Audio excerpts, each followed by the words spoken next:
আসসালামু আলাইকুম viewers, welcome back to my channel তুলনা স্টিভ। আজকের ভিডিওতে আমরা জানব ত্বকের যত্নে এক্সফোলিয়েশনের গুরুত্ব কতটুকু, এক্সফোলিয়েটর কয় ধরনের হয়ে থাকে এবং ত্বকের জন্য কোনটি ভালো। এছাড়াও জানবো এক্সফোলিয়েশন করার পদ্ধতি। ভিডিওটা স্টার্ট করার আগে বলে নিতে চাই, এই চ্যানেলটিতে আপনারা পাবেন নিত্য নতুন প্রোডাক্টস রিভিউজ, বিউটি কেয়ার সংক্রান্ত ন্যাচারাল হোমমেড রেসিপিস, রূপচর্চা বিষয়ক বিভিন্ন ধরনের বিউটি টিপস।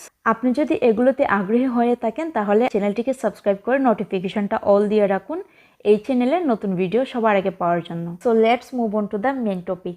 আমরা হয়তো অনেকেই জানি না আমাদের যে স্কিন সেলস তার প্রত্যেকটার একটা বয়স সীমা আছে, অর্থাৎ একটা নির্দিষ্ট সময়ের পর এই সেলসগুলো ডেড সেলসে পরিণত হয়।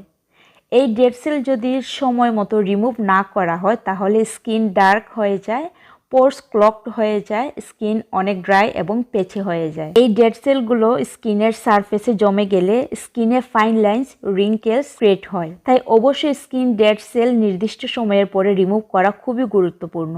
আর এই ডেড সেল রিমুভ করাই আসলে এক্সফোলিয়েটরের কাজ। আমাদের ত্বক প্রতি 27 দিন পর পর নতুন জীবন পায়, অর্থাৎ প্রতি 27 দিন পর ত্বকের কোষের মৃত্যু হয়ে সেখানে পুনরায় নতুন কোষের জন্ম হয়। কিন্তু এই মৃত কোষ যদি ত্বকের সঙ্গে লেগে থাকে তার ফলে ত্বক বিবর্ণ ও নিষ্প্রাণ দেখায়। আর তাই নিয়মিত ত্বক এক্সফোলিয়েশন যদি না করেন, ত্বকের মৃত কোষ তুলে না ফেললে ত্বকে নানান সমস্যা দেখা দেয়। আসুন তবে জেনে নেই এক্সফোলিয়েশন করার পদ্ধতি। এক্সফোলিয়েটর প্রধানত দুই ধরনের হয়ে থাকে, ফিজিক্যাল এক্সফোলিয়েটর এবং কেমিক্যাল এক্সফোলিয়েটর। এবার কথা হচ্ছে আমাদের ত্বকের জন্য কোন এক্সফোলিয়েটর বেস্ট। যাদের স্কিন বেশি রাফ, অনেক ডেড সেল জমা আছে তাদের জন্য ফিজিক্যাল এক্সফোলিয়েটর ভালো হবে।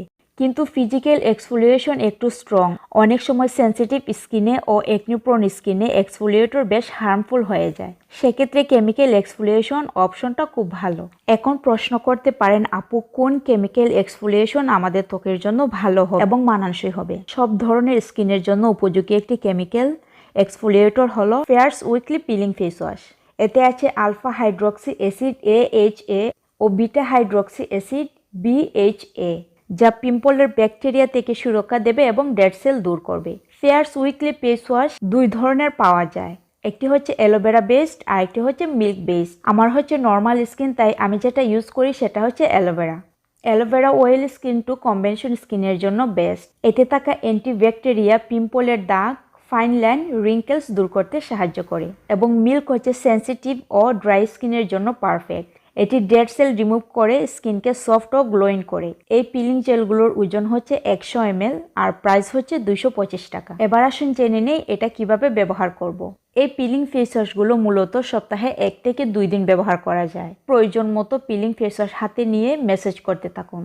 যখন পিলিং জেলের রেসিডিউ এর সাথে স্কিন থেকে ময়লা এবং ডেড সেলগুলো বের হয়ে আসবে তখন পানি দিয়ে পরিষ্কার করে ধুয়ে ফেলুন এবং একটি ভালো ময়শ্চারাইজার ইউজ করুন। কথা হবে পরবর্তী নতুন কোনো ভিডিওতে। সেই পর্যন্ত সুস্থ, ভালো এবং সুন্দর থাকুন। বিদায় নিচ্ছি। খুদা হাফেজ।